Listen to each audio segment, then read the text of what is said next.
Eu queria começar esse vídeo com uma pergunta. Quem foi o desgraçado que fez essa imagem?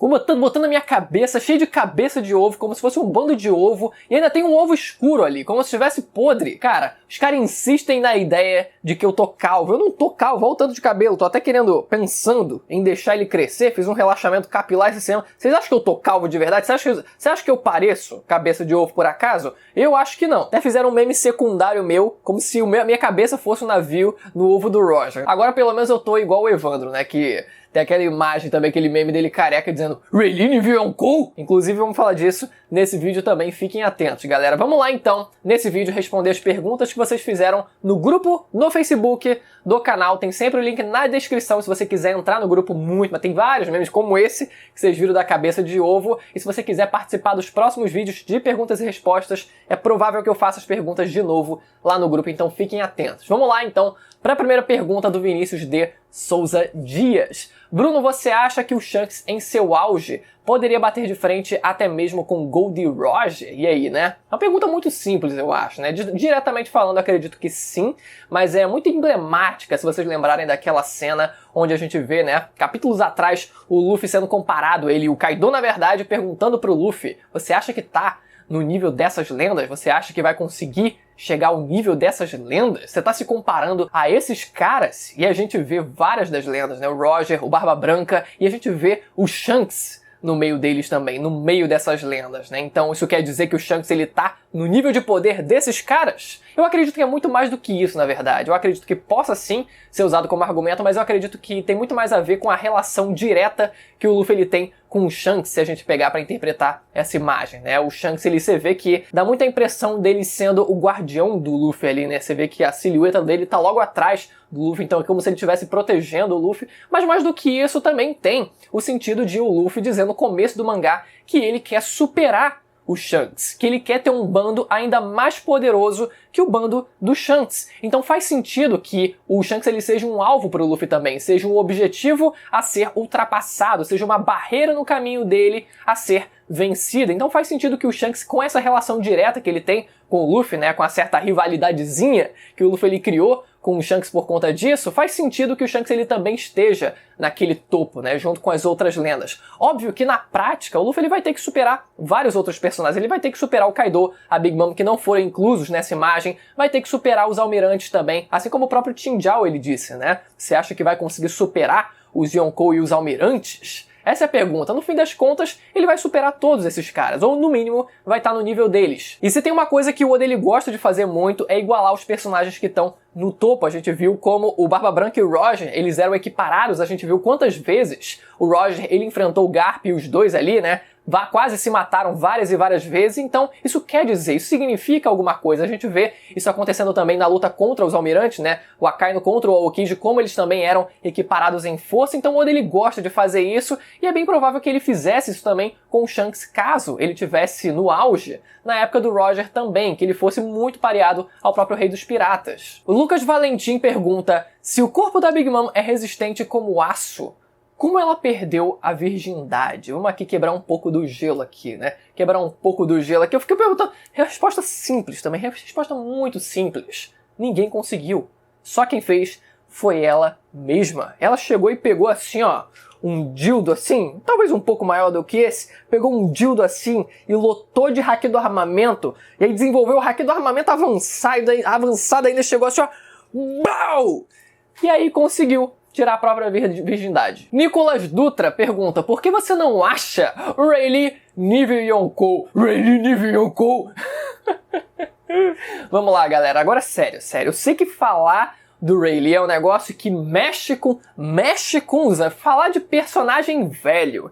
Em One Piece é um negócio perigosíssimo. É pior que socar formigueiro, pior que socar ninho de vespa, é um negócio perigosíssimo. Mas vamos lá, galera, vamos lá falar sinceramente aqui. Se a gente parar pra pensar no nível do personagem na prática, o que ele apresentou pra gente, a gente pode comparar ele, eu gosto muito de comparar com o Katakuri, por exemplo, que é um primeiro comandante de Yonkou bastante poderoso, que mostrou bastante coisa. O Katakuri, por exemplo, também tinha um haki do rei, apesar de não ser o avançado, mas ele tinha o haki do rei, ele tinha o haki do armamento também, né, apesar de não ser avançado, mas ele tinha uma observação avançada, ele tinha uma Akuma no Mi e ainda tinha essa Akuma no Mi despertada. Então é muita coisa. É um repertório muito bom pra ele. Enquanto o Rayleigh, ele não tendo uma Akuma no Mi, ele não tem a habilidade, obviamente, né, de Akuma no Mi muito menos despertada e tal, mas ele apresentou um hack da observação casual, um armamento avançado, esse é um mérito bom dele, e ele também tem o hack do Rei. Claro que pode a gente comparar aqui outras coisas também, né? Talvez o nível base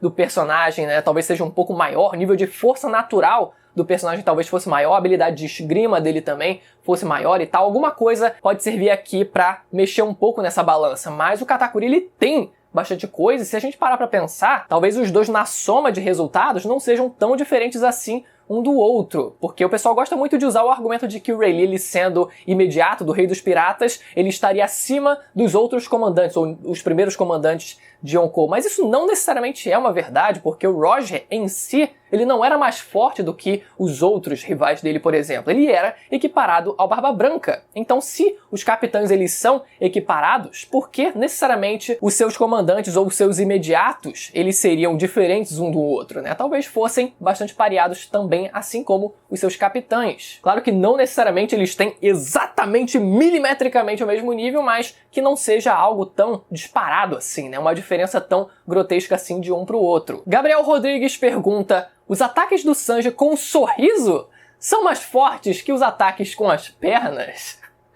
Essa aí, pra quem viu o último review, tá ligado na piada, né? Tá ligado na piada interna aqui, porque o cara me veio, eu vou ter que repetir isso, o cara me veio: pô, cara, tu viu que o Sanji ele tá lutando com um sorriso no rosto contra o Queen? E eu falei pra ele, eu vou repetir aqui, eu falei pra ele: você acha que o Sanji ele vai derrotar o Queen com um sorriso? Porque com um chute ele não tá dando dano nenhum. Então o que? Ele vai sorrir pro Queen, ele vai ficar: ah, que sorriso branco! Que sorriso branco, estou cego! E aí ele vai lá e vai aproveitar a brecha? O que vai acontecer? Eu não sei, só se foi isso. Ronaldo Barros pergunta: o Tite vai superar o Shebeck em poder de luta? Essa é uma pergunta muito boa. Decidi fazer essa pergunta como provável título desse vídeo, porque eu tenho mais coisa a comentar sobre isso, né? Vamos lá, galera.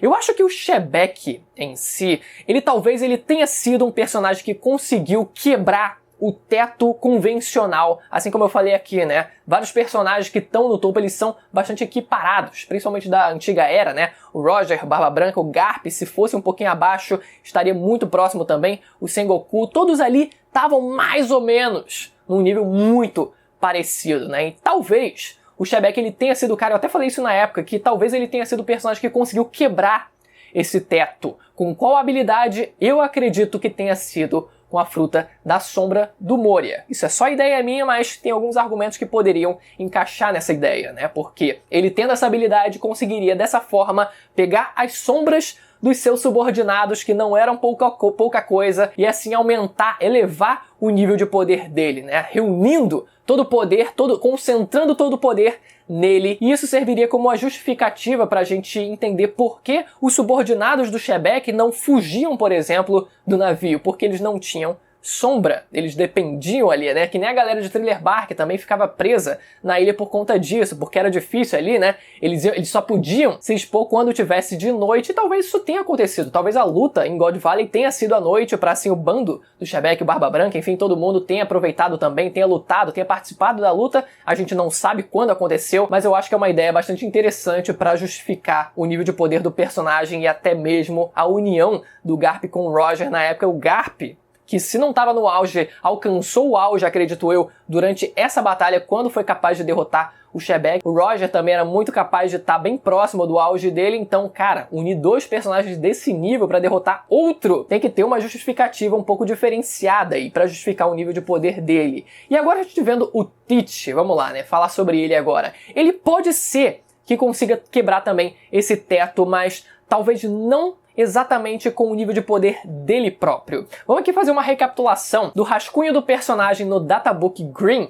que dizia que o Barba Negra original não conseguia sentir calor, frio, dor ou mesmo dormência. A sua única fraqueza era não saber nadar. Ele inclusive conseguia se transformar completamente em trevas, ficava ali, né, só a silhueta preta ali dele usando as habilidades dele e provavelmente ficando intangível, assim como qualquer Logia. Então o personagem ele era muito poderoso, até no próprio texto diz mais do que isso. Dizia também, cogitava que o personagem ele poderia ser capaz até de derrotar os três almirantes. É meio que colocado como uma cogitação ali, será que ele seria capaz de derrotar até mesmo os 3 almirantes? Então será que o nível do personagem anteriormente, no começo, seria um nível absurdo desse? Seria algo que também conseguiria quebrar o teto de poder em One Piece? Poderia ser o caso, depende da validade dessa informação também, né? A gente não sabe exatamente qual parte exatamente foi escrita pelo Oda diretamente, qual parte teve dedo do editor, porque os databooks a gente sabe que não é o Oda diretamente que escreve tudo, então talvez tenha sido um editor que tenha colocado ali essa cogitação,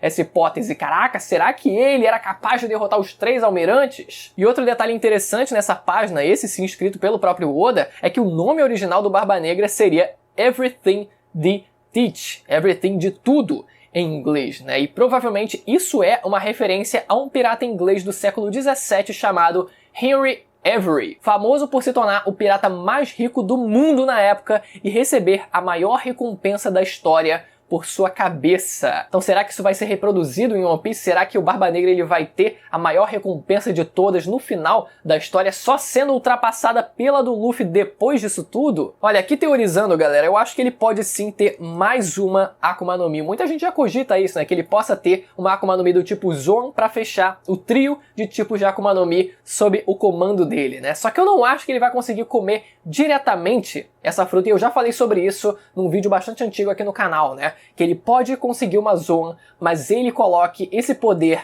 num objeto. Quem sabe a fruta do Kaido, se o personagem chegar a morrer no final do arco de Wano, é uma possibilidade, ou será que a espada do Shanks, que talvez tenha uma Akuma no Mi do tipo Zoan, afinal o nome da espada se chama Grifo, e isso pode ser uma dica de que a espada ela tenha uma Akuma no Mi do tipo Zoan também, né? Então imagina se o confronto entre os dois acontece e o Barba Negra ele pega a espada do Shanks. E isso deixaria o personagem ainda mais poderoso, né? Tendo um animal como esse sob o comando dele. Só que pode ser que o Luffy ele reverta essa situação, né? Imagina o Luffy tendo que enfrentar um cara que tem 2 Akuma no Mi diretamente, mais uma Akuma no Mi em uma espada, que seja o dragão, que seja o grifo teorizado aqui da espada do Shanks. Imagina o Luffy tendo que enfrentar tudo isso sozinho. Eu acho que ele pode usar muito bem a habilidade dele de converter as pessoas para o seu lado, mas mais especificamente conseguir uma afinidade com animais para assim reverter a situação e assim o animal dessa fruta e desse objeto mude de lado e vá para o lado do Luffy, assim conseguindo equilibrar um pouco o jogo, fazendo com que cada um dos dois tenha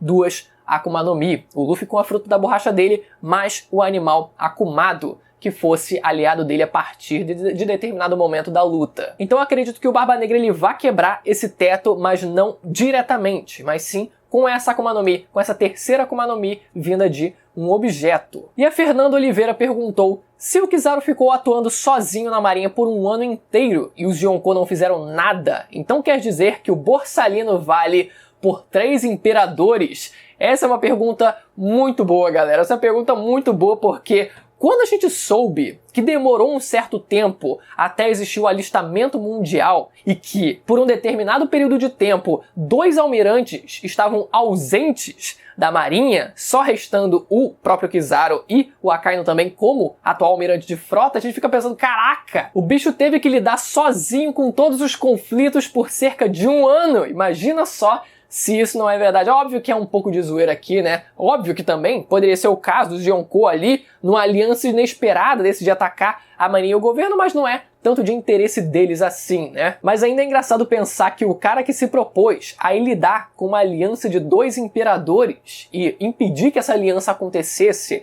da forma que fosse, da forma que precisasse, o cara que não tem medo disso, é engraçado quando a gente pensa que sim, a marinha estava bastante desfalcada e quem teve que segurar as pontas foi o Kizaru. Mas é claro, né, falando sério aqui, que isso não significa que o Kizaru teve que enfrentar diretamente algum dos imperadores, algum dos top tiers nesse período de tempo. É bem capaz dele só ter lidado com vários conflitos menores ali, né? Bastante conflito, mas conflitos menores de piratas que fugiram de Impel Down, tentaram tomar o território os territórios do Barba Branca também. Enfim, né, coisas do tipo, coisas menores. Mas é isso, galera. Espero que vocês tenham gostado do vídeo. Se você gostou e ficou até aqui, não deixe de se inscrever no canal e ativar o sininho para não perder os vídeos semanais que saem de One Piece aqui no canal, beleza? Sexta-feira tem review do mangá de One Piece, então não deixe de estar inscrito. Até a próxima, tchau!